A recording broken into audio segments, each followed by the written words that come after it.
ಬೆಳಗುತ್ತಿಯಿಂದ 3 kilometre ಪಶ್ಚಿಮಕ್ಕೆ ಸಾಗಿದಂತೆ ಈ ಹಸಿರು ಬೆಟ್ಟಗಳ ನಡುವಿನ ಪರಿಸರದಲ್ಲಿ ಒಂದು ಸುಂದರವಾದ ಲೋಕ ತೆರೆದುಕೊಳ್ಳುತ್ತೆ.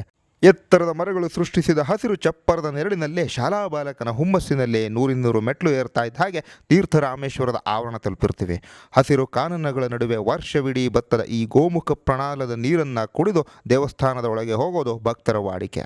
ಬೆಟ್ಟದ ಪದರಗಳ ಅಡಿಯಲ್ಲಿ ಇಂಗಿದ ನೀರು ಭೂಮಿಯ ಅಡಿಯ ಜಲಸ್ಥಿತೀಯ ಒತ್ತಡದಿಂದ ಹೀಗೆ ವರ್ಷವಿಡೀ ನಿರಂತರವಾಗಿ ಹರಿತಿರುತ್ತೆ.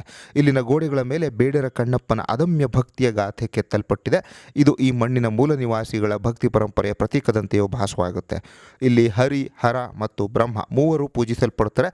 ಅದರಲ್ಲೂ ಅತ್ಯಪರೂಪವಾದ 4 ಮುಖದ ಬ್ರಹ್ಮನ ಮೂರ್ತಿ ಇಲ್ಲಿದೆ. ನಾಗರಿಕತೆಯ ಗದ್ದಲವಿಲ್ಲದೆ ಕೇವಲ ಹಸಿರು ಕಾನನದ ಮೌನ ಆವರಿಸಿರುವ ಬೆಳಗುತ್ತಿಯ ಬೆಟ್ಟಗಳ ಮಡಿಲಲ್ಲಿ ಅಡಗಿದೆ ಈ ತೀರ್ಥರಾಮೇಶ್ವರ. ನೂರಾರು ವರ್ಷಗಳ ಹಿಂದೆ ಈ ಮಣ್ಣಿನ ಮೂಲ ನಿವಾಸಿ ಬೇಡರ ಜನಾಂಗ ತನ್ನ ನಿಷ್ಕಲ್ಮಶ ಭಕ್ತಿ ಮೆರೆದ ಪವಿತ್ರ ತಾಣವಿದು.